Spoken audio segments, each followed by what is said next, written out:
posing as women. Excuse me. No, he called on me. Go ahead, please. Thank you, Mr. President. Do you still plan to follow through on your threat to impose 100% tariffs on all countries that purchase Russian energy, including China? Well, I never said a percentage, but we'll be doing quite a bit of that. We'll see what happens over the next fairly short period of time.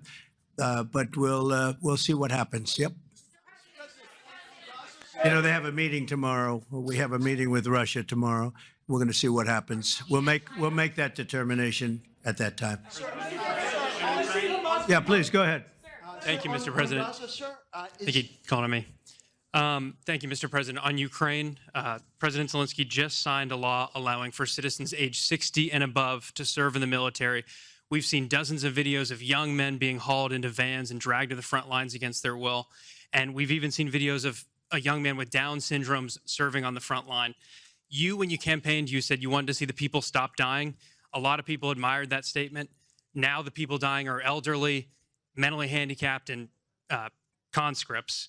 So even if a ceasefire doesn't work out, why should Americans continue to fund a foreign military that's scraping the bottom of the barrel of its population like this? Well, you have to understand, very importantly, this is Biden's war. This is not my war. I'm here to get us out of it. It's a mess, and I'm here to get us out. I haven't heard that when you say about 60-year-old men and, et cetera. But this is Biden's war, and we're working very hard to get us out. I stopped 5 wars in the last 5 months, actually, and I'd like this to be the 6th, frankly, and that doesn't even include Iran, with, obliterating their nuclear haul, because they would have had nuclear weapons within 2 months.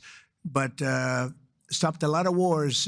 You just take a look at the ones just over the last 2 or 3 months. It's been amazing. This is the one I'm trying to stop. This is the one we're working hardest on. The other ones I stopped within a matter of days, almost every one of them, including India and Pakistan. And I could go over the whole list, but you know the list as well as I do. But this is the one we'd like to see. I haven't not heard that, but this is Biden's war. And it's a war that he got us into, or indirectly got us into. It should have never happened. It would have never happened had I been president. Yeah, next to you. Thank you, Mr. President. Would you support Israel reoccupying all of Gaza, as has been suggested by some Israeli officials? Well, I don't know what the suggestion is. I know that we are there now trying to get people fed. As you know, $60 million was given by the United States fairly recently to supply food, and a lot of food, frankly, for the people of Gaza that are obviously not doing too well with the food. And I know Israel's going to help us with that in terms of distribution and also money. We also have the Arab states are going to help us with that in terms of the money and possibly distribution. So that's what I'm focused on. As far as the rest of it, I really can't say. That's going to be pretty much up to Israel. Yeah, please. Go ahead, please. Thank you. On transgender athletes in the Olympics, back to the safety, especially of female combat boxers, will the Department of Justice considering pressing charges against any man that tries to masquerade as a woman coming into this country to beat up American athletes? And secondly, would your administration consider genetic testing so that these people can prove that they're actually women competing? Well, I think there is going to be a very strong form of testing. As far as charges, I'd have to ask the Attorney General about that. I don't know. But there will be a very, very strong form of testing. And if the test doesn't come out appropriately, they won't be in the Olympics. Yes, ma'am, please. Go ahead, please. White.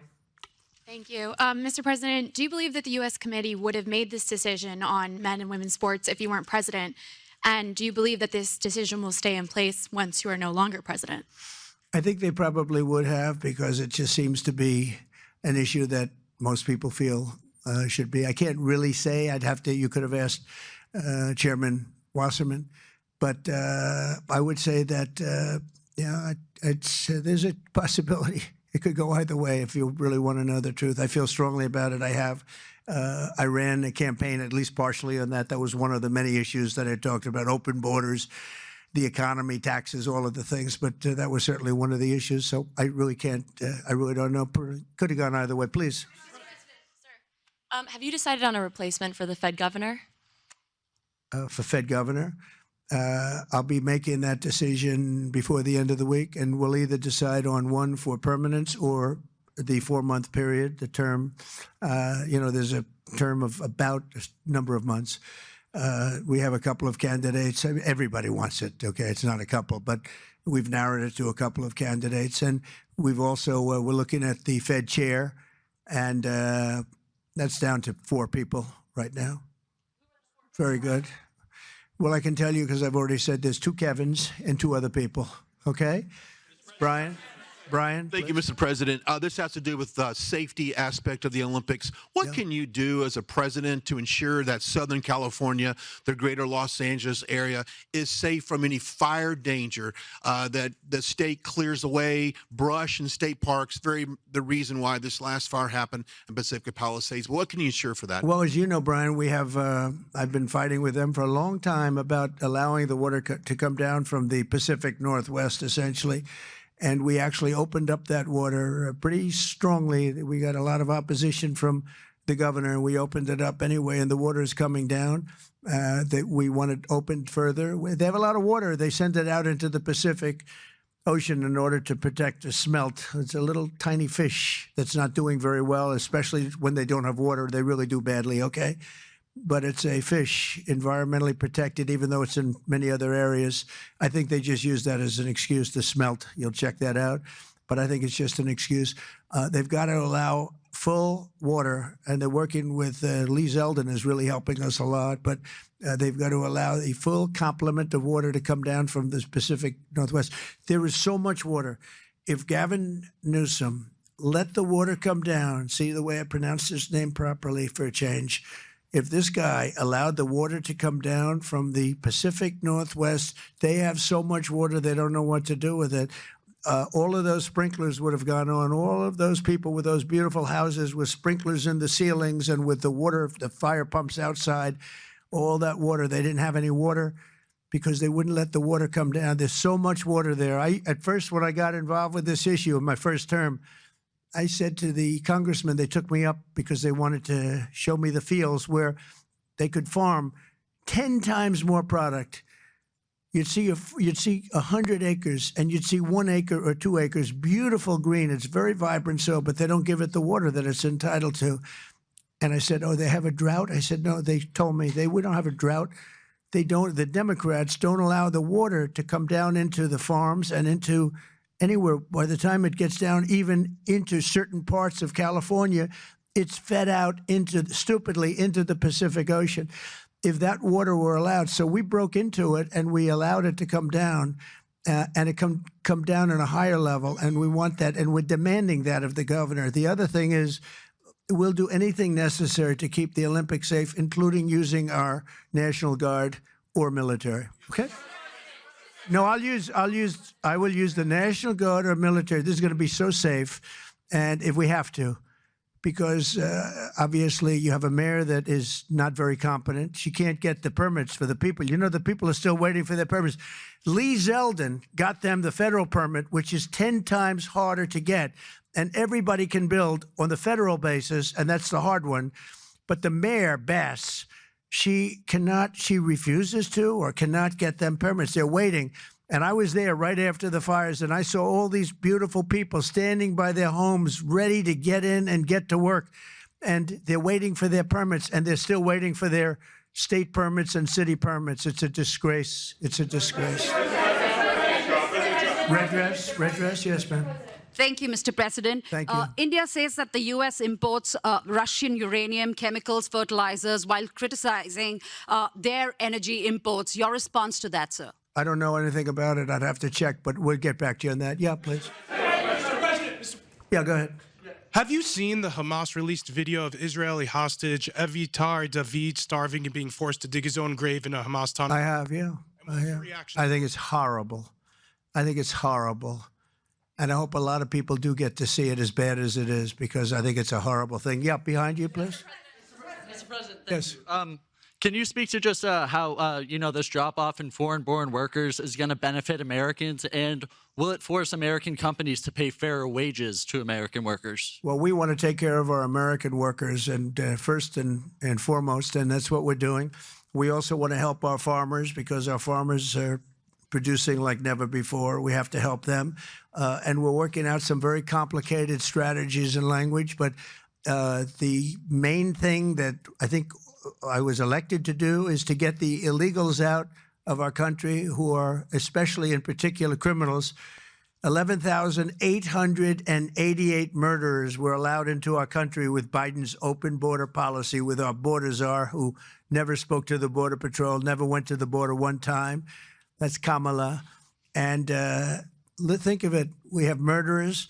We have people coming in from all countries all over the world, from prisons in the Congo and Africa, from prisons all over South America, all over rough parts of Europe, all over Asia. They're pouring into our country. Not anymore. So we just announced we had our third consecutive month where we were rated 0 people. And these are, frankly, very liberal people that make up these charts. So I don't know what's wrong with them. They seem to not be doing their job for the Democrats.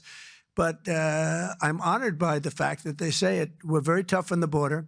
And people can come into our country, but they have to come in legally. So I think that we've done an amazing job, actually.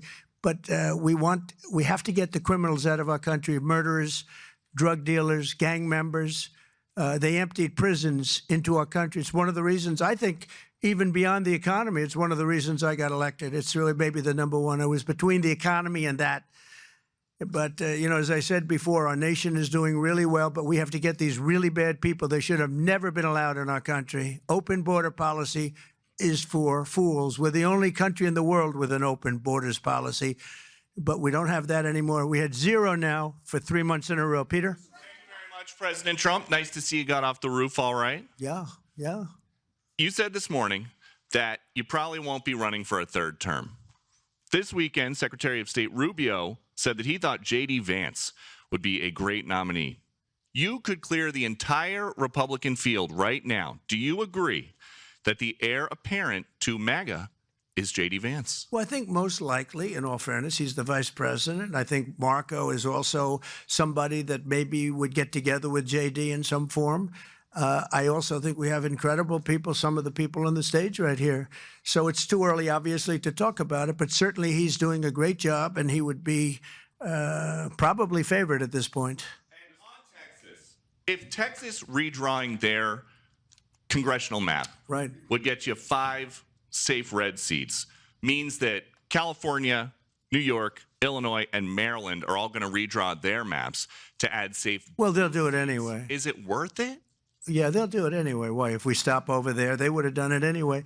Look, a lot of these states, I watched this morning as Democrats are complaining, and they're complaining from states where they've done it, like in Illinois, like in Massachusetts. I watched this lunatic, Pocahontas. She's a total lunatic. I don't know what she's on. She's all jumping up and down like I've never seen anything like it, talking about supporting the communist mayor. And he's not a socialist. He's a communist, okay? This is not a socialist, man. This is a communist. If you look at any of his policies and go back 6 months, you don't even have to go back further than that. So they want to put a communist in New York. Now, the good news is we have a lot of power over that because we're the ones with the money. We send the money. We don't send the money. It's up to the White House, a lot of power in the White House. But when I watched her jumping up and down, talking about that and supporting the communists, but if you look at what's going on with the redistricting or whatever you want to call it, the Democrats have done it long before we started. They've done it all over the place. They did it in New York. They did it in a lot of different states. But in Massachusetts, so somebody used this as an example today. I was interviewed this morning, and they said, it's pretty unfair. Trump got 40%. I'm not proud of that, but I think I probably got more, but that's okay. I got 40% in Massachusetts, and yet they have 100% of the vote in terms of Congress. So there's no Republican, there's no anything. So we should have 40%. You know why? They redistricted, and they've done it all over the place. And they've done it in California, by the way. Before this, they've done it in California. So we'll see what happens. We have a wonderful governor in Texas. He feels strongly about it. It's going to be up to him. I think there's tremendous support for it. And, we've watched the Democrats destroy our country in 4 years. They've destroyed, between their open borders that we talked about, transgender for everybody, all of the horrible things that they've done, high taxes, horrible medical provision for people. We've watched them destroy our country for 4 years, and people don't want that. And people in Texas, as you saw, I got the highest vote in the history of Texas. I love Texas. Texas likes me, obviously. But I got the highest vote, and that was checked out on the show. Did you see that, where they checked it out? They said he actually did get the highest vote in the history of Texas, which disappointed them. They were very disappointed to hear that. But Texas is a place that's done very well with a free enterprise kind of an attitude, with the exact opposite of what's happening in New York with a communist mayor. And they know what they're doing, and they're doing the right thing. Yeah. Two questions for you. Mr. President, thank you. Texas Senator John Cornyn is asking for your help to force Democrats back to the state and hold them accountable. Do you want the federal government and the FBI to help locate and arrest these Texas Democrats who have left the state? Well, I think they've abandoned the state. Nobody's seen anything like it, even though they've done it twice before. And in a certain way, it almost looks like they've abandoned the state. It looks very bad. Yeah, go ahead, please. Should the FBI get involved? Should the FBI get involved? Well, they may have to. They may have to. No, I know they want them back. Not only the Attorney General, the governor wants them back. If you look, I mean, the governor of Texas is demanding they come back. So a lot of people are demanding they come back. You can't just sit it out. You have to go back. You have to fight it out. That's what elections are all about. Yeah, please. Thank you so much, President Trump. Two questions for you. One, were you aware of and did you personally approve the prison transfer for Ghislaine Maxwell that your Justice Department? I didn't know about it at all. No, I read about it just like you did. And do you believe that she is? It's not a very uncommon thing. Do you believe that she's credible to be listening to? Your Deputy Attorney General sat down with her recently. Well, let me tell you, he's a very talented man. His name is Todd Blanche. He's a very legitimate person, very high, just a very highly thought of person, respected by everybody. And I didn't talk to him about it, but I will tell you that whatever he asked would be totally appropriate, and it's not an uncommon thing to do that. And I think he probably wants to make sure that, people that should not be involved or aren't involved are not hurt by something that would be very, very unfortunate, very unfair to a lot of people. But I will say this, Todd Blanche is one of the most highly respected people you'll ever meet. So I know this. I didn't discuss it with him, but anything he talked about with her, or the fact that he did that, not unusual, number one, and most importantly is something that would be totally above board. Please. Yeah, please, go ahead. Thanks, Mr. President. Mr. President, how much more would you like DOGE to cut from the federal government? Well, it's not so much DOGE anymore. And by the way, I have to say that somebody from DOGE was very badly hurt last night. You saw that. A young man who was beat up by a bunch of thugs in D.C. And either they're going to straighten their act out in the terms of government and in terms of protection, or we're going to have to federalize and run it the way it's supposed to be run. But it's not a question of DOGE. We have great people, secretaries and all, working with DOGE and cutting with I said with a scalpel as opposed with an axe. They're cutting with a fine-tooth comb, and they're getting rid of people that aren't doing their job, or bad people, or bad things, bad policy, et cetera, et cetera. And I think we've been very successful in that. And there's more cutting to do, but there's also more getting. We want smart people in government. Our country is doing great. I think we are doing probably, maybe in many ways, better than we've ever done before. We're taking in trillions, not billions, trillions and trillions of dollars from other countries who, for years, took advantage of us. They took advantage of the United States like we were children, and that's not happening anymore. Now they're paying a lot of money, and they're paying hundreds of billions of dollars. Individual countries paying hundreds of billions of dollars. You're seeing what everybody else is seeing. And we have a lot of things we can do. One of the questions asked of me this morning is, are you going to make a dividend to the people? And the purpose of what I'm doing is primarily to pay down debt, which will happen in very large quantity. But I think there's also a possibility that we're taking in so much money that we may very well make a dividend to the people of America. Thank you all very much. Thank you. Thank you very much. Thank you.